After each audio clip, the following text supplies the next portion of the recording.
Assalamualaikum warahmatullahi wabarakatuh. Kami dari grup A akan membahas hasil diskusi kami, yaitu chapter 17 mengenai investment. Sebelumnya terima kasih kepada Ibu Solvi selaku dosen pengampu mata kuliah Akuntansi Keuangan Menengah 2. Sebelum memulai pembahasan, izinkan saya memperkenalkan anggota kelompok saya. Saya sendiri Anjidi Dasmawati, NPM akhir 078. Saya Syafirani Aditya dengan NPM akhir 156. Perkenalkan, nama saya Rahmadina Kunesa Fitri dengan NPM akhir 179. Perkenalkan, nama saya Arini dengan NPM 218.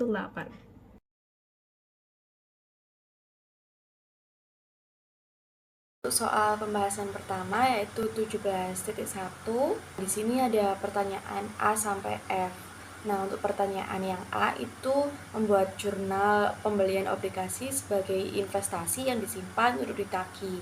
Namanya pada tanggal 31 Desember 2019 yaitu debt investment pada kas yang bernilai $108.660. Lalu untuk pertanyaan yang B itu jurnal pencatatan obligasi yang ditagih pada tanggal 31 Desember tahun 2020, yaitu jurnalnya kas pada debt investment interest revenue. Untuk kasnya 7.000, untuk debt investmentnya itu 1.567, interest revenue-nya 5.433, dari 7.000 dikurangi dengan 1.567. Lalu untuk yang C itu jurnal pencatatan obligasi yang ditagih pada tahun 2022, yakni jurnalnya kas pada debt investment interest revenue. Untuk kasnya 7.000, debt investmentnya 1.728, interest revenue-nya 5.272, itu dari 7.000 dikurangi 1.728. Untuk yang D itu membuat jurnal pembelian obligasi sebagai perdagangan pada tanggal 31 Desember 2019, yakni jurnalnya debt investment pada kas, yaitu $108.660. Yang E itu membuat jurnal pencatatan obligasi diperdagangkan dan untuk ditagih dan dijual. Nah, untuk jurnalnya pada tanggal 31 Desember 2020 itu kas pada debt investment interest revenue. Untuk kasnya itu 7.000, debt investmentnya 1.567, interest revenue-nya 5.433, dari 7.000 dikurangi 1.567. Lalu untuk ditagih dan dijual itu jurnalnya unrealized holding gain or loss income pada securities fair value adjustment, yaitu $593, dari $107.93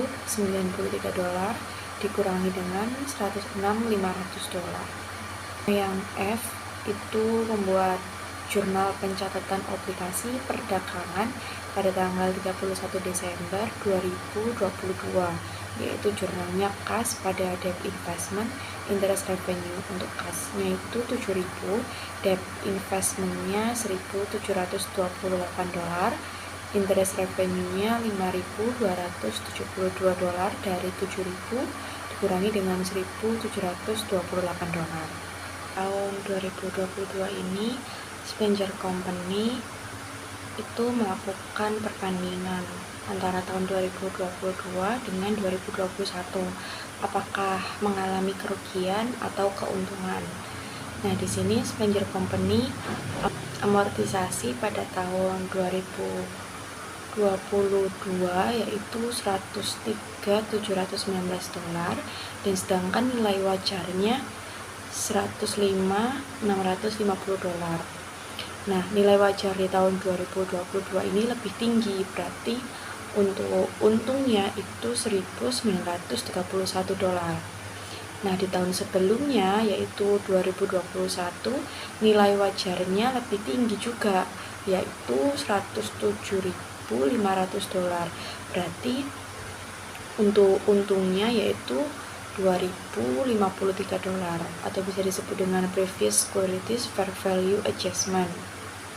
Nah, berarti ada penurunan antara tahun 2022 dengan 2021.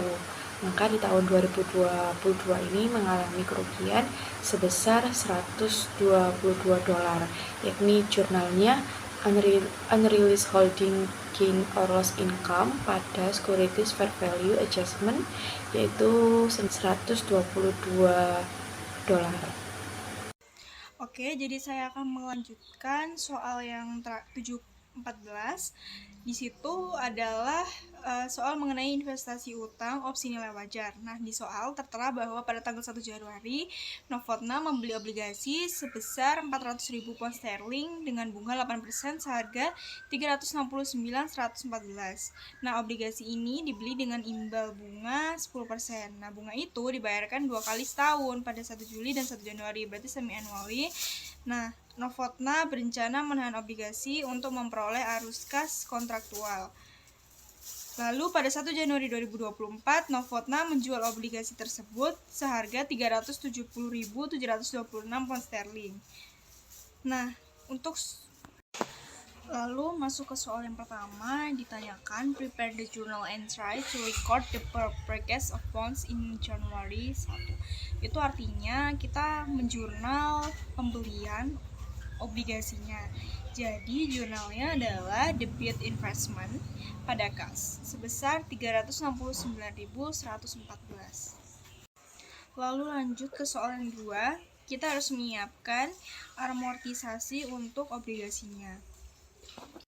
Jadi seperti yang sudah tertera pada tabel, bahwa transaksinya itu dimulai pada 1 Januari dan 1 Juli 2022, sehingga untuk 1 Januari sendiri carrying amount-nya itu sebesar 369.114. Lalu untuk bagian yang cash receipt itu dirumuskan dari 8% dikali harga beli sahamnya 400.000 dikali 6/12. 6/12 itu diambil dari jatuh tempo pembayaran karena semi annually, jadi 6/12. Nah, totalnya itu jadi 16.000. Lalu untuk interest revenue-nya sendiri diambil dari rumus 10%, bunga 10% dikali 400.000 dikali sama semi annually atau waktu jatuh temponya pada 1 Januari dan 1 Juli. Jadi selang waktunya itu 6 bulan, jadi 6/12, dan totalnya itu untuk tanggal 1 Juli itu 18.445.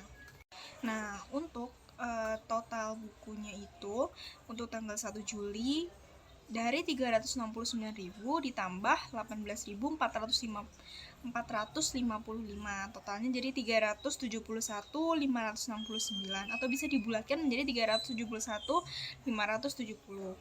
Lalu untuk bond diskon amortisasinya sendiri itu adalah hasil pengurangan dari cash receipt dikurangi sama interest revenue, atau interest revenue dikurangi cash receipt biar tidak minus. Dan hal itu berlaku sampai tanggal 31 Desember 2026. Di mana total cash receipt-nya itu sendiri 160.000, interest revenue-nya 190.000, dan bond diskon amortisasinya 30.887. Kita lanjut ke soal yang C. Yang C, instruksinya membuat jurnal untuk mencatat semi-annual interest di 1 Juli dan 31 Desember 2022. Berarti 1 Juli dulu, berarti cash sebesar 16.000. Dan ini kita bisa cek di tabel yang udah dibikin di soal yang B. 16.000 cash receive, lalu debt investment, kita bisa lihat di kolom bond discount amortization sebesar 2.455,70 dolar. Lalu kreditnya adalah interest revenue sebesar 18.455,70 dolar. Lalu yang 31 Desember ini interest receivable. Kenapa kalau interest receivable bukannya harusnya cash?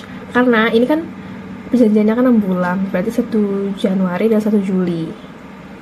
Nah, ini kan belum 1 Januari. Dan setiap akhir tahun itu udah harus pencatatan. Jadi di sini kita anggap kita kasih piutang. Jadi kita kan belum nerima bukti gitu loh, kayak duitnya. Makanya kita catat sebagai piutang gitu. bisa juga dicek di tabel ya. Ini sebesar 16.000. Cash receive-nya, tiap investmentnya 2.578,49 dolar. Lalu interest revenue-nya sebesar 18.578,49 dolar. Terus yang D, LO sama membuat jurnal untuk mencatat sale of bonds. Berarti langsung sale of bonds 1 Januari. Berarti langsung aja selling price of bonds 1 Januari 2024 itu 370.726 dolar. Lalu dikurangkan dengan biaya amortisasi 31 Desember 2023 sebesar 379.698,37 dolar. Ini bisa lihat di tabel ya. Nah, setelah kita kurangkan ternyata dia minus. Kalau minus berarti tandanya adalah loss atau rugi sebesar 8.972,37 dolar gitu. Last one yang E, disuruh assume that Novotna elected the fair value option for this investment. If the fair value of a gray bonds is $3,068 on December 31st, 2022, prepare the necessary adjusting entry. Berarti kita bikin penyesuaiannya. Berarti kita catat dulu, kita hitung dulu gray bonds-nya, sekuritasnya. Berarti amortized cost dikurangi dengan fair value. Nah, amortized cost-nya ini 31 Desember 2022 kita bisa cek di tabel sebesar 374.148,19 dolar. Lalu fair value-nya kita bisa kembali lagi ke soal, yaitu purchase 400.000 dolar dikali 8% bonds of a year co. Ya, pokoknya itulah. Berarti 400.000 dikali dengan 8% sebesar 32.000. Lalu 400.000 dikurangkan dengan 32.000 menghasilkan 368.000 dolar. Lalu langsung kita kurangkan aja. Dan ternyata ini juga minus, jadi dia loss atau rugi sebesar 6.148,19 dolar. Terus langsung aja kita catat debitnya, yaitu rugi ya tadi, karena rugi jadi di debit sebesar 6.148,19 dolar. Kreditnya adalah securities fair value adjustments, kayak gitu. Nah, soal selanjutnya akan dibahas dan dijelaskan oleh rekan saya. Jadi selanjutnya kita akan membahas P174 yang dimana di sini terdapat informasi terkait investasi obligasi dengan jadwal amortisasi dan ada nominal wajahnya.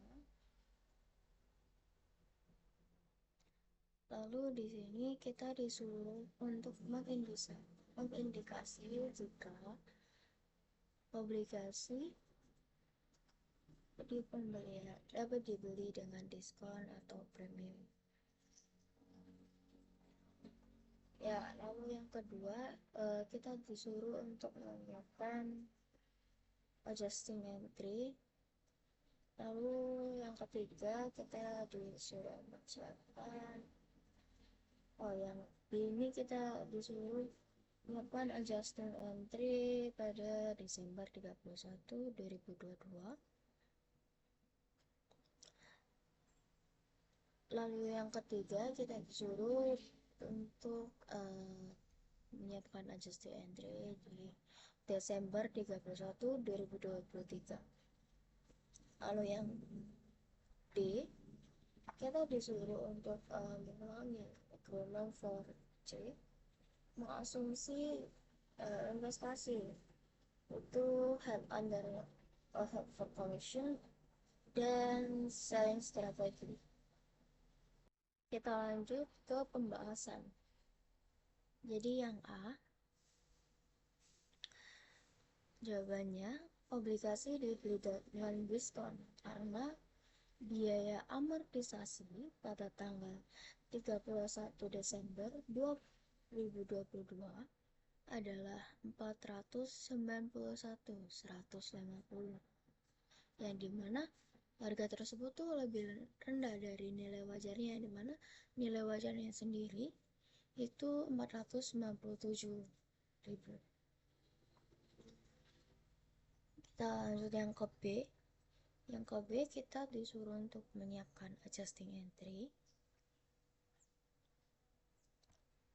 Jadi kita cari dulu yang pertama untuk mengetahui penyesuaian nilai wajarnya, yaitu dengan nilai wajar dari tanggal 31 Desember 2022 dikurangi dengan biaya amortisasinya, yang dimana hasil penyesuaian nilai wajarnya itu 5.850. Lalu kita sesuaikan lagi dengan saldo debitnya karena di sini ada perintahnya. The fair value adjustment account has a debit balance of 1.000, ya. Kita tinggal sesuaiin aja. Jadi penyesuaian nilai wajar yang kita dapat tadi ditambah dengan 1.000 tadi. Maksudnya jadi unrealized gain or loss-nya menjadi 4.850. Kita tinggal buat aja jurnal penyesuaiannya. Itu penyesuaian nilai wajar obligasi pada keuntungan belum direalisasi atau atas investasi.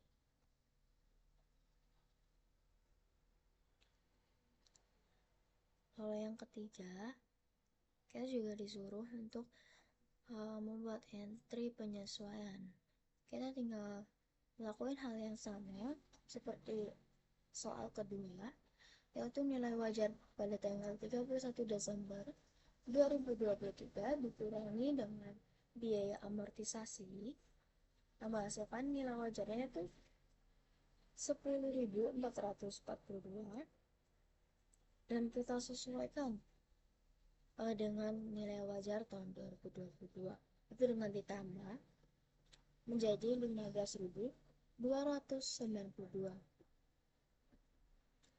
Lalu entry penyesuaiannya yaitu kerugian belum direalisasi atas obligasi pada penyesuaian nilai wajar obligasi.